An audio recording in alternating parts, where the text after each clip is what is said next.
Shalom saudara yang dikasih Tuhan, hari ini selamat datang kembali bersama-sama kita mau menyembah, memuji Tuhan, mendengarkan firman Tuhan. Persiapkan hati dan diri saudara untuk kita dapat memberikan yang terbaik. Mari kita memulai kebaktian hari ini, mari kita mau berdoa bersama-sama. Bapa, kami mengucap syukur untuk sore hari ini Tuhan, Kau memberikan kami anugerah yang luar biasa. Tuhan, kami mau mulai Tuhan kebaktian ini, kami serahkan jam-jam ibadah kami ini ke dalam tangan-Mu. Biar Kau berbicara dari awal pertengahan hingga akhirnya, biar puji-pujian ini Tuhan menjadi Tuhan apa yang bisa kami bawa ke dalam hadirat-Mu Tuhan. Biar Tuhan Kau membangun hidup kami lebih lagi. In the name of Jesus kami berdoa dan mengucap syukur. Haleluya, amin. Mari kita bersama-sama memuji Tuhan, katakan sukacitaku penuh.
Citaku.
Citaku, katakan puji Dia.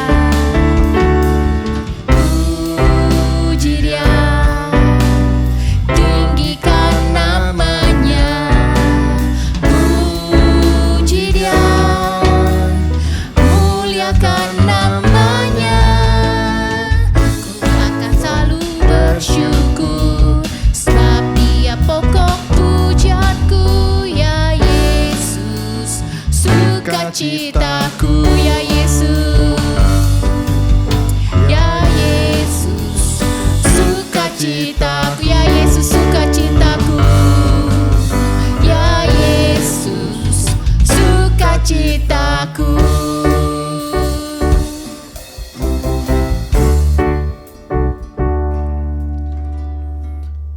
Amin, saudara, kita akan siapkan hati kita untuk mendengarkan firman Tuhan.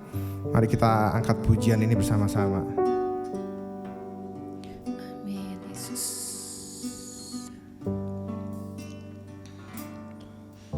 Aku hendak bersyukur pada Tuhan karena keadilan-Nya.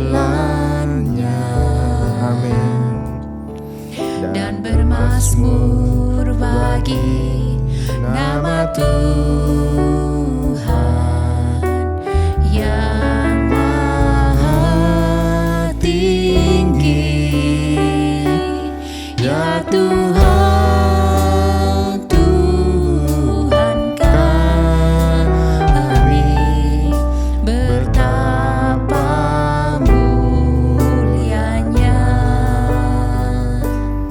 Nama-Mu, Tuhan kami.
shikaralabaya.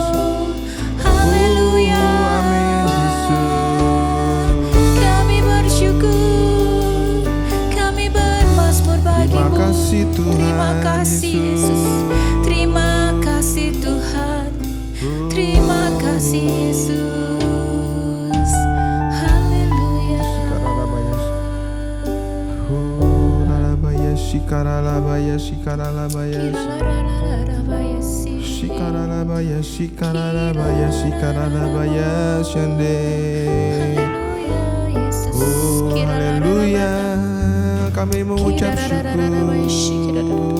Kami bermazmur bagimu. Shikaralabaya, shikaralabaya, shikaralabaya, shikaralabaya, shikaralabaya, shikaralabaya. Haleluya Yesus. Ya Tuhan, Tuhan kami, betapa mulianya namamu, Tuhan kami. Oh amin, dimuliakan atas seluruh bumi, dimuliakan, dimuliakan, dimuliakan, dimuliakan atas seluruh bumi.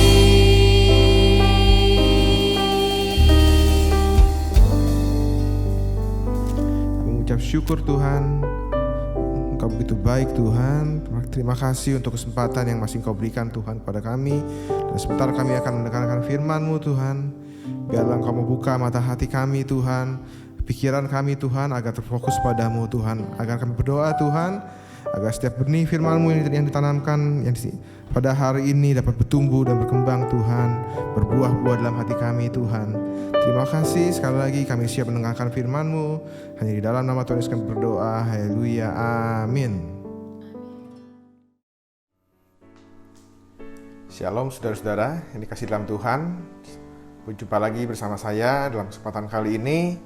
Dan marilah kita sebelum mendengarkan firman Tuhan, marilah kita sama-sama berdoa kembali agar semua firman yang ditaburkan dalam hati kita dapat bertumbuh dan dapat berbuah-buah dalam kehidupan kita. Mari kita berdoa.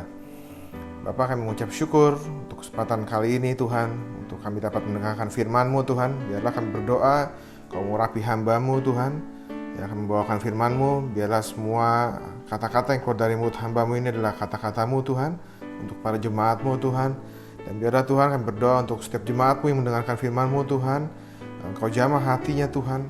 Biarlah hati mereka dapat menjadi hati yang subur, sehingga semua benih firman-Mu yang ditaburkan dapat bertumbuh dan berbuah dengan baik dalam kehidupan mereka. Terima kasih, kami siap mendengarkan firman-Mu. Dalam nama Tuhan Yesus kami berdoa, haleluya, amin.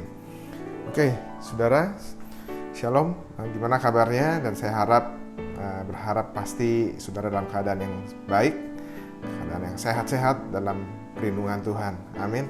Oke, pada kesempatan kali ini saya akan berbicara mengenai uang dan harta. Nah, saudara, dalam Alkitab itu tercatat sekitar 2.500 ayat tentang uang, tentang kepemilikan harta dan juga pengelolaannya. Jadi ini artinya Tuhan tuh sangat memperhatikan uang dan bagaimana sikap kita untuk mengelolanya. Nah, Tuhan mengatakan Dia ingin tuh agar kita tuh mempunyai, anak-anaknya itu mempunyai masa depan yang cerah gilang-gemilang. Dalam Yeremia 29 ayat 11, Tuhan tuh mau setiap anak-anak itu mempunyai masa depan yang gilang-gemilang, yang penuh dengan harapan, bukan masa depan yang penuh dengan kecelakaan. Nah, uang adalah sesuatu yang sangat penting dipandang oleh Tuhan. Nah, gak pernah tuh Tuhan membandingkan dirinya tuh selain dengan uang atau dengan mamon. Nah, karena uang ini adalah yang sangat sering kita pikirkan, kita usahakan, dan mungkin kita khawatirkan setiap hari.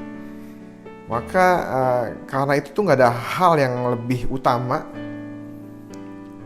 yang kita dapat jadikan dasar untuk pengelolaan keuangan selain firman Tuhan. Memang banyak saudara buku-buku mengenai keuangan yang ditulis dan mengajarkan kepada kita bagaimana cara mengatur atau mengelola keuangan dan mengelola harta itu dengan baik. Tapi kita pada saat ini kita akan belajar dari sumbernya, yaitu dari firman Tuhan itu sendiri. Nah, Tuhan kita itu adalah Tuhan perjanjian. Dia adalah Allah yang sangat senang membuat keteraturan, dan segala sesuatunya itu dibikin teratur sama dia, saudara. Contohnya, bumi itu Tuhan ciptakan berputar pada porosnya itu dengan hitungan yang tepat, dengan hitungan jam yang tepat. Dan ada prinsip-prinsip hidup sehat yang Tuhan buat supaya kita bisa hidup dengan sehat, dan demikian juga dengan prinsip-prinsip pengelolaan keuangan yang sehat. Itu sama ya, saudara. Jadi ada prinsip-prinsip untuk hidup sehat yang kita bisa lakukan, ada juga demikian juga dengan prinsip-prinsip pengelolaan keuangan yang baik dan benar. Nah, mungkin ada yang bertanya, bagaimana sih mujizat keuangan? Dengan mujizat keuangan, bukankah tuh Tuhan sanggup melakukannya? Oh ya, memang benar, saudara. Tuhan memang sangat senang untuk membuat mujizat-mujizat, juga termasuk mujizat keuangan. Contohnya itu ada di waktu itu ya, yang waktu Tuhan Yesus itu mau membayar pajak, yang dia suruh Petrus untuk membuka mulut mancing ikan, dan dibilang nanti di mulutnya itu akan ditemukan koin. Nah, pakailah itu untuk membayar pajak. Nah, itu salah satu contohnya Tuhan membuat keajaiban, mujizat dalam bidang keuangan.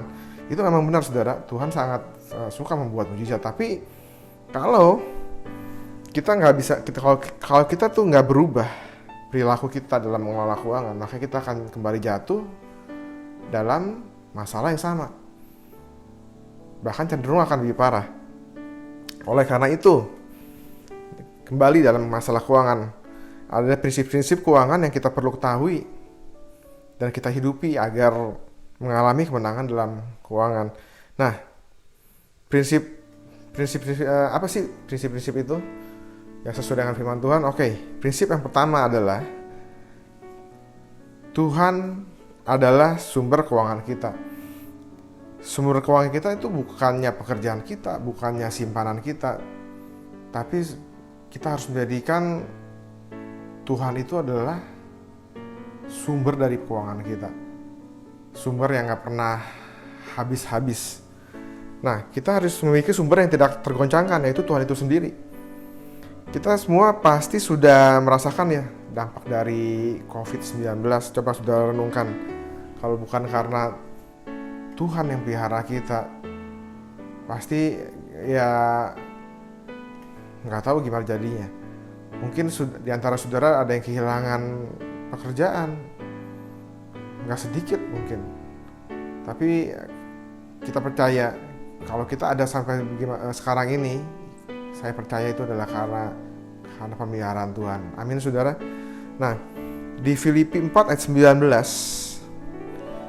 itu mengatakan, ditulis, Allahku akan memenuhi segala keperluanmu menurut kekayaan dan kemuliaannya dalam Yesus Kristus.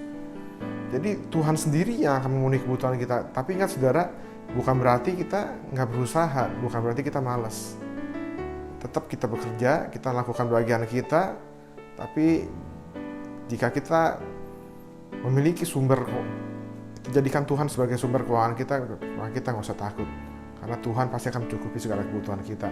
Amin. Nah, dalam Ulangan 8 ayat 18 juga dikatakan, Dialah yang memberikan kepadamu kekuatan untuk memperoleh kekayaan. Jadi Tuhan itu sebagai sumber kita, Dialah yang memberi kekuatan kepada kita. Amin, saudara. Jadi prinsip yang pertama ialah jadikanlah Tuhan sebagai sumber keuangan kita. Oke, kita lanjut lagi. Prinsip yang kedua.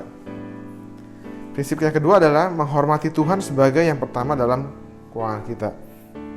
Nah, Tuhan harus menjadi yang pertama dalam keuangan kita. Maksudnya, kita harus mendahulukan Tuhan dalam keuangan kita.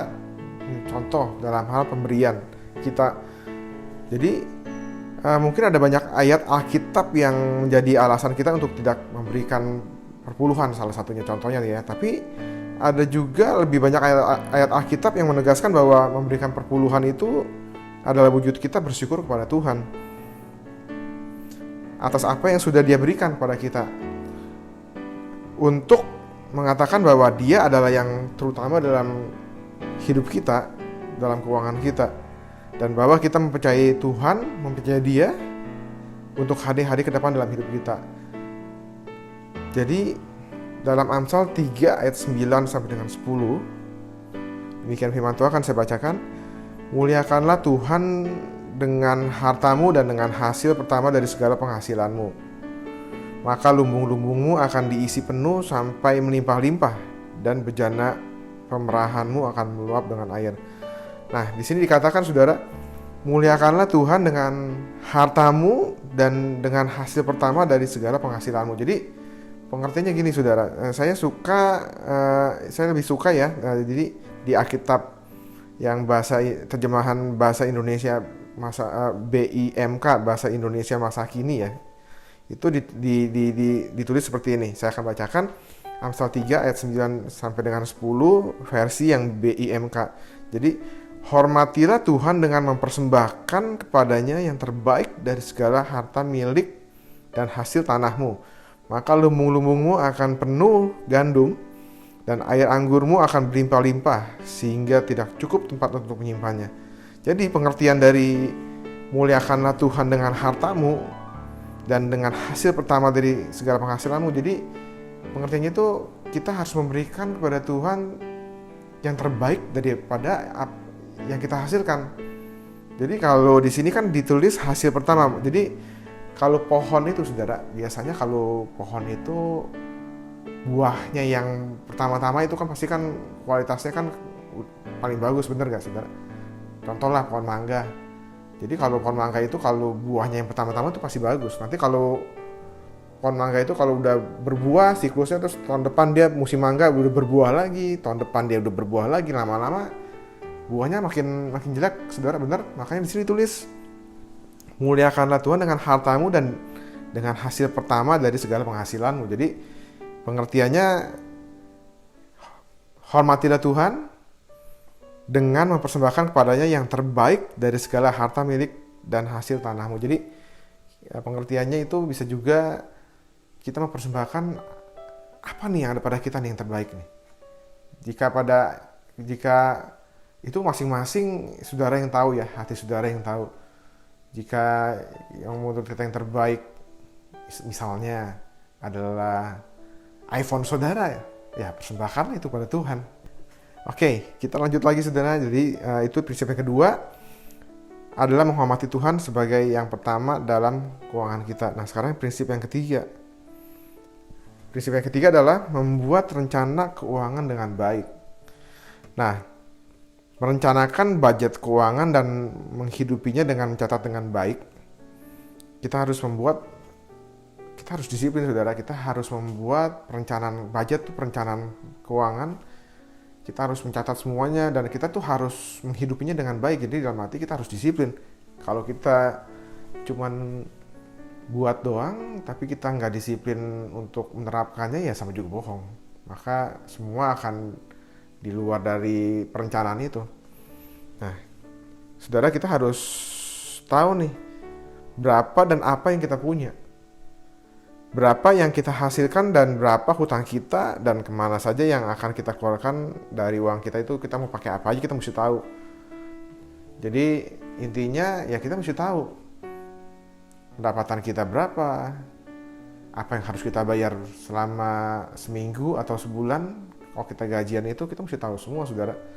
Nah, di Amsal 21 ayat yang kelima, demikian firman Tuhan dituliskan, rancangan orang rajin semata-mata mendatangkan kelimpahan, tetapi setiap orang yang tergesa-gesa hanya akan mengalami kekurangan.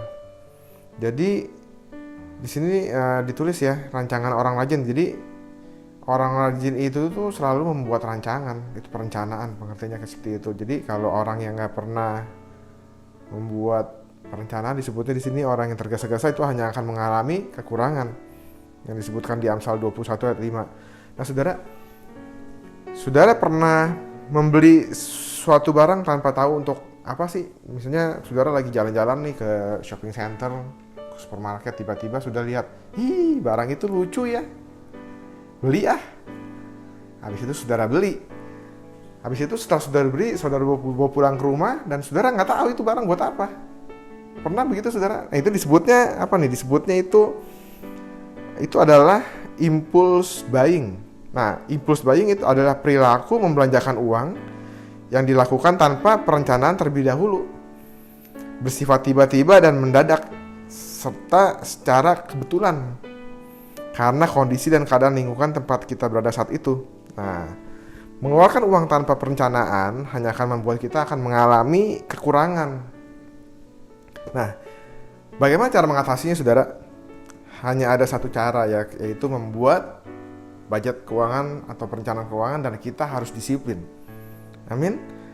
Nah, dalam Amsal 27 ayat 23 dan 24 ditulis demikian firman Tuhan, "Kenalilah baik-baik keadaan kambing dombamu, perhatikanlah kawanan hewanmu, karena harta benda tidaklah abadi."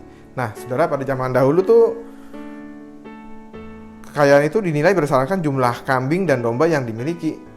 Jadi firman Tuhan mengatakan kita harus mengenal baik-baik keadaan dan memperhatikan apa yang kita miliki. Jadi dulu kan orang kan rata-rata kan, bukan rata-rata, semuanya itu ya itu hartanya itu ada di ternaknya itu. Jadi mereka harus tahu tuh, bukan cuma jumlahnya mereka tahu, tapi mereka hafal nih kambingnya yang gemuk ada berapa, yang totol-totol ada berapa, dombanya ada berapa, yang gemuk, yang kurus. Mereka tahu semua, saudara. Jadi Tuhan juga mau agar kita tuh mengetahui keadaan kita gitu loh. Jadi saudara harus tahu keadaan saudara, harus mengukur diri, harus mengukur kekuatan saudara. Kalau misalnya gaji atau penghasilan kita tuh seminggu atau sebulan cuman misalnya $500, ya pengeluaran kita harusnya nggak boleh lebih dari $500. Nah, kita harus tahu itu. Amin, saudara. Nah, oke, kita akan lanjut lagi. Sekarang kita masuk ke prinsip yang keempat. Prinsip yang keempat adalah menyimpan dan berinvestasi dengan setia. Nah, Tuhan memerintahkan kita untuk menyimpan uang atau harta kita, sebab akan ada hari-hari buruk yang tidak sesuai dengan rencana kita. Akan ada masa depan bagi kita yang perlu kita, ada tuh masa depan yang perlu kita siapin. Jadi Tuhan tuh sudah suruh dari sejak zamannya Yusuf, waktu dia di Mesir. Jadi Firaun mendapat mimpi, Firaun dikasih mimpi dan Yusuf dapat menafsirkannya. Waktu itu tuh jadi Yusuf tuh menyisihkan hasil panennya itu untuk disimpan di lumbung, karena nanti akan ada masa-masa yang sukar gitu. Dalam Amsal 21 ayat 20 dituliskan, "Harta yang indah dan minyak ada di kediaman orang bijak, tetapi orang bebal memboroskannya." Nah, saudara, orang di sini dikatakan orang bijak itu menyimpan, orang bodoh memboroskannya. Nah, kita tidak akan pernah mengalami kemerdekaan keuangan bila kita tidak pernah belajar untuk menyimpan. Nah, berapa sih yang perlu kita simpan? Ya, itu sebenarnya sih relatif ya, saudara. Tapi ini di sini John D. Rockefeller adalah salah satu orang terkaya di dunia. Itu dia pernah mengatakan nih, dibilang, "Saya memberi 10% untuk Tuhan, 10% untuk disimpan, dan hidup dengan 80%-nya. Jadi minimal yang kita simpan adalah 10-20% dari penghasilan kita. Jadi kita belajar nih, kita harus mulai belajar menyimpan, kita harus mulai belajar menyisihkan penghasilan kita, saudara. Jadi karena terutama yang masih seperti yang masih muda-muda, yang perjalanannya masih jauh, masih panjang, yang anaknya masih kecil-kecil, ya, karena kita kan nggak pernah tahu ya ke depan itu apa yang akan terjadi. Jadi kita harus Kita harus wise dalam mengatur keuangan kita, dalam mengelola, dalam membelanjakan keuangan kita. Jadi jangan semuanya dihabisin. Ya minimal 10-20% kita harus simpan. Amin saudara. Nah, dalam Amsal 13 ayat yang 11, demikian firman Tuhan akan saya bacakan, dituliskan, harta yang cepat diperoleh akan berkurang, tapi siapa mengumpulkan sedikit demi sedikit akan menjadi kaya. Wah, ini menarik saudara. Jadi saya ulangin ya. Harta yang cepat diperoleh akan berkurang. Jadi harta yang cepat diperoleh itu akan berkurang, tetapi siapa yang mengumpulkan sedikit demi sedikit menjadi kaya. Nah, di sini Tuhan mengajarkan ya, bukan jumlah tabungan yang besar yang kita lakukan, tapi cuma sekali. Tapi kesetiaan untuk mengumpulkan atau menabung, berinvestasi yang akan membuat kita berhasil. Jadi gini loh maksudnya. Bukan tuh kalau kita nabung itu, bukan jumlahnya dengan jumlah yang besar, tapi cuma sekali doang kita lakukan. Nah, tapi di sini perlu konsisten saudara. Jadi nggak perlu gede-gede jumlahnya. Tabung sejumlah uang yang bisa saudara tabung, nggak usah gede-gede. Yang penting saudara konsisten. Terus saudara lakukan. Maka di sini dikatakan nih, harta yang cepat diperoleh akan berkurang, tetapi siapa yang mengumpulkan sedikit-sedikit menjadi kaya. Percaya saudara nabung sedikit, lama-lama saudara bisa beli bukit. Amin. Amin ya saudara. Nah, kita lanjut lagi nih. Kita masuk dalam prinsip yang kelima. Nah, prinsip yang kelima ini yang penting saudara. Memberi dengan murah hati dan penuh sukacita. Nah, prinsip ini menabur, sama juga prinsip menabur benih. Jadi ada bagian-bagian yang bisa kita nikmati, ada bagian-bagian yang kita harus beri, kita harus tabur. Karena itulah yang akan, dari benih itulah yang akan menghasilkan berkat-berkat Tuhan di masa depan. Mungkin kita nggak menikmatinya, tapi mungkin nanti anak cucu kita yang akan menikmatinya. Nah, ada contoh yang bagus saudara, itu dalam 2 Korintus 8 ayat 1-5, saya akan bacakan. Demikian firman Tuhan. Saudara-saudara, kami hendak memberitahukan kepada kamu tentang kasih karunia yang dianugerahkan kepada jemaat-jemaat di Makedonia. Selagi dicobai dengan berat dalam berbagai penderitaan, sukacita mereka meluap, dan meskipun mereka sangat miskin, namun mereka kaya dalam kemurahan. Aku bersaksi bahwa mereka telah memberikan menurut kemampuan mereka, bahkan melampaui kemampuan mereka. Dengan kerelaan sendiri mereka meminta dan mendesak kepada kami supaya mereka juga beroleh kasih karunia untuk mengambil bagian dalam pelayanan kepada orang-orang kudus. Mereka memberikan lebih banyak daripada yang kami harapkan. Luar biasa saudara. Mereka memberikan diri mereka pertama-tama kepada Allah, kemudian oleh karena kehendak Allah juga kepada kami. Luar biasa saudara nih jemaat di Makedonia ya. Di sini dituliskan ya. Jadi mereka itu kondisinya tuh sangat miskin. Tapi di sini dikatakan mereka itu memberikan lebih banyak daripada yang diharapkan. Nah, sampai di Alkitab ditulis, namun mereka kaya dalam kemurahan. Amin saudara. Wah, ini jemaat di Makedonia ini luar biasa. Mereka bisa memberikan lebih daripada yang diharapkan. Padahal di sini ditulis loh, mereka sangat miskin. Nah, saudara, memberi itu nggak usah yang muluk-muluk saudara. Berikanlah dari apa yang ada pada kita.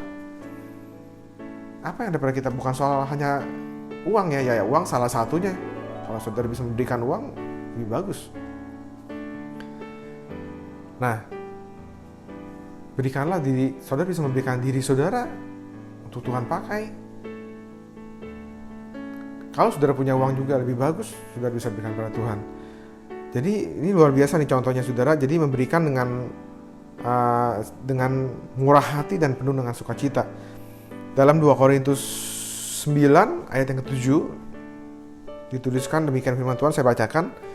Hendaklah masing-masing memberikan menurut kerelaan hatinya, jangan dengan sedih hati atau karena paksaan, sebab Allah mengasihi orang yang memberi dengan sukacita. Jadi saudara, kalau saudara memberi juga, di samping saudara memberi dengan apa yang ada dengan dalam apa yang ada dalam saudara, yang ada pada saudara, tapi kita harus memberi dengan sukacita, nggak dengan paksaan. Kalau saudara memberi dengan paksaan atau nggak rela, mendingan saudara nggak usah memberi, karena itu nggak bakal jadi berkat saudara. Jadi kalau maksudnya gini, jadi kalau saudara mau beri, berilah itu. Udah jangan diungkit-ungkit. Jangan nanti udah di future, di masa depan saudara bilang, itu kan pemberian dari gua. Oh jangan saudara. Saudara, kalau saudara udah beri ke Tuhan, kalau jika saudara sudah memberi untuk pekerjaan Tuhan, itu sudah bukan porsinya saudara lagi untuk mengingat-ingat, untuk ngungkit-ngungkit. Jadi kalau sudah berilah dengan kerelaan hati, berikan dengan penuh sukacita. Amin. Nah, sebagai penutup ada suatu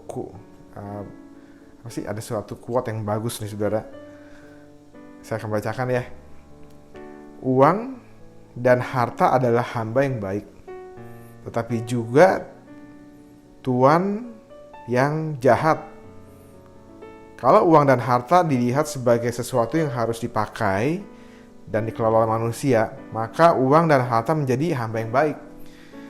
Namun, kalau uang dan harta yang menjadi tuan dan mengendalikan manusia, ia menjadi tuan yang jahat. Jadi saudara, firman Tuhan sudah disampaikan, ada 5 prinsip, saya ulangin lagi. Yang pertama itu, Tuhan adalah sumber keuangan, jadikanlah Tuhan sebagai sumber keuangan kita, prinsip yang pertama. Prinsip yang kedua adalah menghormati Tuhan sebagai yang pertama dalam keuangan kita. Berikanlah yang terbaik yang ada pada saudara. Prinsip yang ketiga adalah membuat perencanaan keuangan dengan baik. Prinsip yang keempat adalah menyimpan dan berinvestasi dengan setia. Jadi bukan jumlahnya yang besar, tapi cuma sekali. Tapi perlu konsisten dengan jumlah yang sedikit. Kalau saudara konsisten, itu lebih baik. Sangat bagus. Dan prinsip yang kelima, yang terakhir adalah memberi dengan murah hati dan penuh dengan sukacita. Amin saudara. Jadi ada 5 prinsip, dan saya berharap saudara dapat mengelola uang saudara, harta saudara dengan penuh kebijaksanaan. Biarlah saya berdoa dari tempat ini, Roh Kudus dapat memberikan hikmat kepada saudara untuk mengelola keuangan dengan baik dan mempergunakan uang saudara dengan baik dan benar. Amin saudara diberkati. Firman Tuhan sampai di sini, dan saya berharap kita semua diberkati. Amin. Dan kebaktian akan selesai, dan saya ajak saudara sekali lagi untuk berdoa. Dan untuk menutup kebaktian ini, mari kita bangkit berdiri sama-sama. Kita mau berdoa.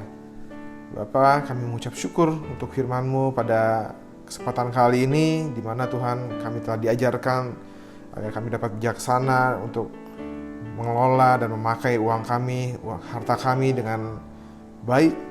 Biarlah Tuhan, semua yang telah diajarkan di sini Tuhan adalah untuk kebaikan kami. Dan biarlah Tuhan, kami berdoa di tempat ini untuk semua saudara-saudara kami Tuhan. Biarlah Engkau berikan kepada mereka hikmat, kebijaksanaan daripada-Mu untuk mengelola dan memakai uang dan harta mereka dengan baik. Dan kami berdoa untuk setiap orang-orang ya Tuhan yang masih hidup dalam kekurangan. Kami berdoa biarlah Engkau memberkati dan Engkau mau berikan kekuatan senantiasa dalam berjuang, dalam pekerjaan Tuhan, sehingga mereka dapat keluar sebagai pemenang dalam bidang-bidang keuangan ini Tuhan. Terima kasih, dan sebentar kami akan selesai. Mari kita angkat tangan kita bersama-sama. Biarlah berkat kasih karunia dari Allah Bapa, damai sejahtera dari Tuhan Yesus Kristus, serta persekutuan dari Roh Kudus menyertai kita sekalian mulai saat ini sampai Maranatha Kristus datang kembali yang kedua. Haleluya, amin. Terima kasih. Tuhan Yesus memberkati.